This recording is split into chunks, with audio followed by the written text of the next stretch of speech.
Okay, so I want to talk about Doom the Dark Ages as a long-time Doom glazer. So, first my credentials. I beat Doom Eternal on Ultra Nightmare and both of the Ancient Gods DLCs. And I just finished doing Ultra Nightmare in the Dark Ages. Which took me a lot longer than I thought it would, but I don't want to talk about it right now. I'm fine. No! So I am obviously a big fan. When the first reviews dropped, I was kind of scared because the ratings were worse than the last two games. But I thought it's very good that not everyone loves it because they experiment. And they did experiment. This game feels a bit different than other entries. It feels new, fresh, and unique in its own way. I love that we just don't get the same game every time with a different skin on it like some other games I know. First, let's start with the elephant in the room.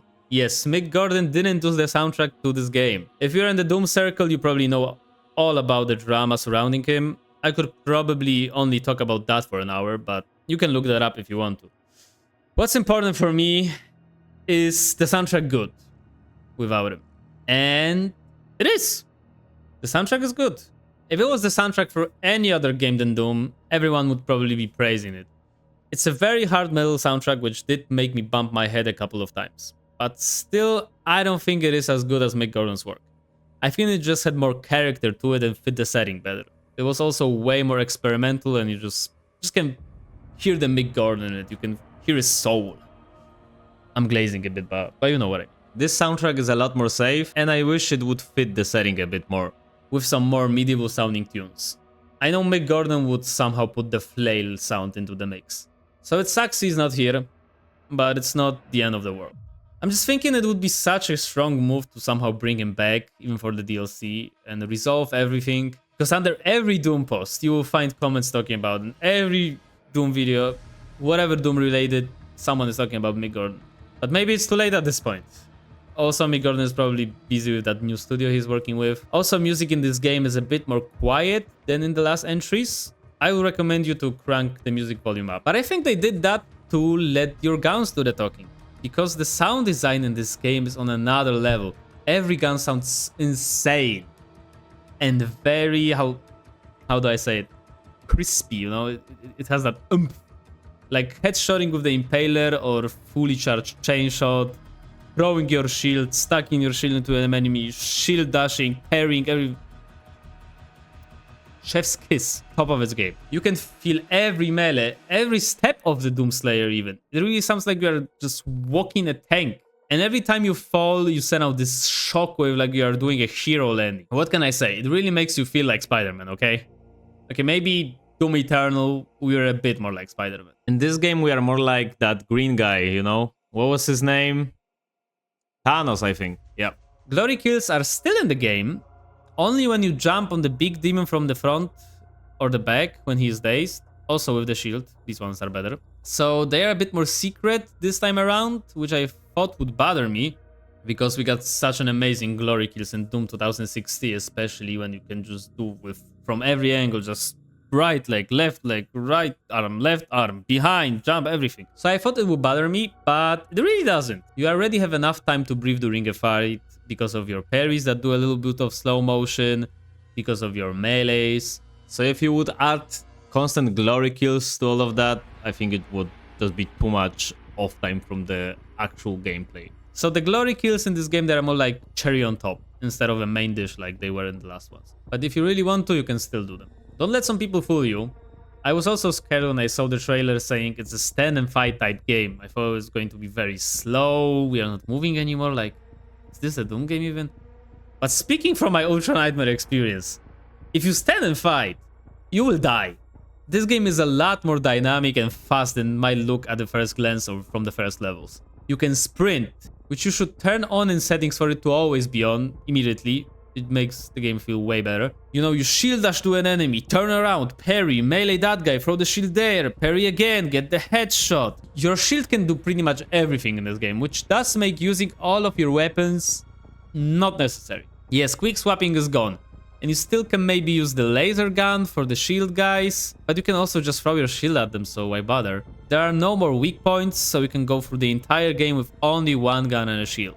which I guess gives you more freedom in what you want to use, but also can make you miss out on these very fun weapons. For example, I didn't really use Ravager or Impaler on my first playthrough, but on Ultra Nightmare they were very strong.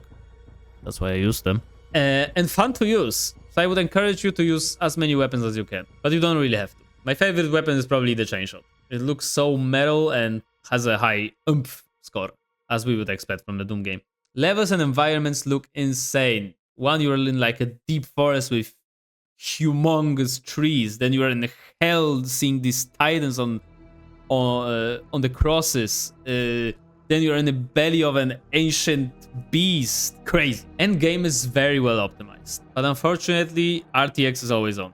It was built with RTX in mind, just like Indiana Jones. But they still managed to make it run very well. But for its full potential, you do need a high-end hardware. The graphics are maybe even too good, because I was playing on low settings to get the most FPS. And it doesn't give you many more FPS on that setting, because the game still looks insanely good on low. I wish you could go a bit lower for more FPS. I guess you can use DLSS, but I don't really like the frame gen, and in very fast game like Doom, I don't think it would work very well. So the levels are great. My favorite levels are probably the more linear ones, especially towards the end of the game, because they look insane, have very cool puzzles and secrets. Some levels are a bit bigger and more open, which are not open world by any means, but they give you a bit more freedom. But I think some of them are too big, with some God of War influenced puzzles where you need to find wolves on a big map, for example, and it can kill the flow of the game a bit when you're just running around looking for it. Secrets are still here, of course. You have your skins, you have your toys. Some secret levels, especially towards the end, get more creative. For example, when you go into a location, it just keeps expanding, like there is no exit, and demons just start spawning behind you. You have puzzles where the whole platforms rotate. It really looks crazy. It really feels AAA, like top-notch, high budget. And what would AAA be without the story? Yes, there is a bit more story in this game, but it's not to that extent that it gets boring or annoying. It's not very special, it's pretty basic, but it still has some usual cool and badass moments. Like my favorite one, when we are locked up by these three like big ancient gods, and the only way for us to get out is to basically nuke ourselves, become undead, and then fight our way back to the realm of the living. It's just metal. That's a throwback. Exactly the same that he also grabbed his head in 2016. Oh hell yeah. Yeah, they knew if they kill me, I come back.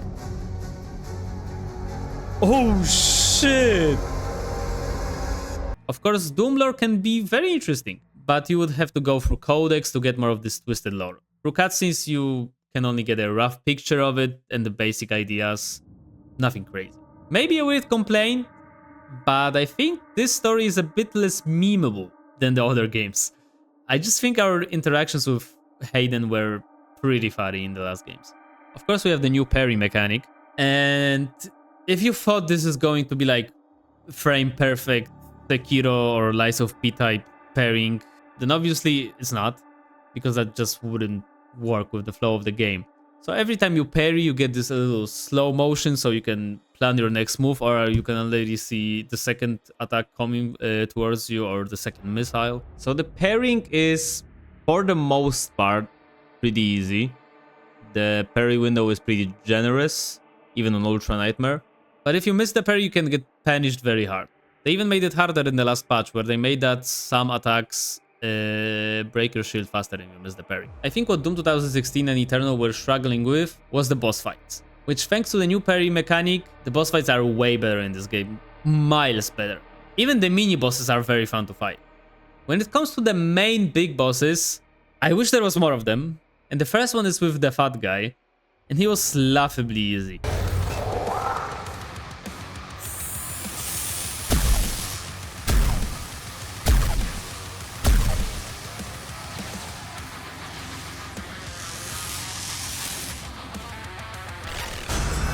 I mean, that looked cool, but it was piss easy. Then you go into a second phase, and I thought, oh, okay, he will go off now. It will be crazy. But no, it's still laughably easy. La la la la la la la la la la la. La La la. 360. 360. I thought maybe that was the point, because this character was supposed to be like pathetic and he would use everyone to fight for him. But then why not just give me a boss fight with some secret weapon of his that he kept for me? I don't know. It would just be better if I one-shot him in a cutscene and got a different boss fight. I really didn't like that boss fight. Now, the fight with the demon boss. Okay, so the demon boss is Enhanced Azrak. You know what I mean. So I think this boss fight is the best in all of Doom games, period. And it's not even close. It's not like insanely difficult, but I don't think it's very easy. It has a lot of phases, looks amazing, and is very fun. But his fight is in chapter 21. And I thought, damn, they 100% had one more boss fight than the last one. And I got hyped for what it might be. But it's just him again, with a guy that shoots balls behind him. You were so close to not making the final fight suck again. Okay, it's still a lot better than last fight in 2016 or Eternal. But it's just a bit disappointing. It's pretty much recycled from the level before. I wish there was a different fight for the end. You also have one boss fight in the mech level. I was pretty skeptical about the mech levels, but I was pleasantly surprised. These levels are very fast, so they don't get boring. They look and sound very nice, and they show off the very nice destruction physics in the game. But the dragon sections do get very boring. And I think there is too much of that. Never in a Doom game did I think, damn, the gameplay is too boring. I'd rather do a dragon minigame and fly around. It's piss easy and kinda soulless. You have some flashy like finishers and landings, but I don't think that's enough. And all of this is on the first playthrough. It's already boring on the first playthrough. After doing it in Ultra Nightmare, so having to replay the game and dragon sections a couple of times, it felt like a big chore. I hated them. And I would always speed these sections up with the sliders, which I'm a fan of. You do have normal difficulties like in every game, and I think they are pretty well balanced. Maybe even too easy at times, but they did listen to the community and made the game a bit harder, especially on Nightmare. Of course, they did that when I was finishing Ultra Nightmare, and I thought I was tripping, but it did get a bit harder. Anyway, the sliders are very cool, because you can, as I said, speed up the dragon sections, for example. That I was using them for that. And if you want even more challenge, you can have it. I think it's the answer to the Doom Eternal DLC controversy, when it was very hard, so the hardcore players were happy, but then the more casual players were complaining, so they made it easier, and then the hardcore players were mad, so you couldn't please everyone. Now you can still play on pre-made difficulties, but if you really want more challenge, you can have it. Ultra Nightmare was actually harder than I thought, because you don't get that many resources in this game. In Eternal, it was way easier to run away and get to full health immediately when you fuck up. You just throw a burning meteor at someone, shoot him 2 times with full shield, use your flamethrower, RPG on small group of zombies, you have full shield. So overall gameplay maybe is a bit easier if you master it, but if you fuck up in this game, you get punished a lot more. Even the pickups give you almost nothing here. But what I'm not a fan of is that you can make everything very easy on Ultra Nightmare with these sliders and still get the skin. Like, I'm already not getting an achievement for this. Like in God of War Ragnarok, when you didn't need to play on God of War difficulty for Platinum, which I was very mad about, because why did I do that? Why did I suffer? Let me at least have the skin for my efforts. But now pretty much everyone can have it. Maybe it's just me being a baby that wants the gold skin for himself. I don't know. So new demons designs. I think they fit the setting very well. Everything is more edgy and darker. Even Kako Demon is not goofy anymore. He looks like he has seen some shit and listened to a couple Linkin Park albums. Same with the Revenant. The game is pretty much as long as Eternal, even with its dragon sections. And that's a bit disappointing.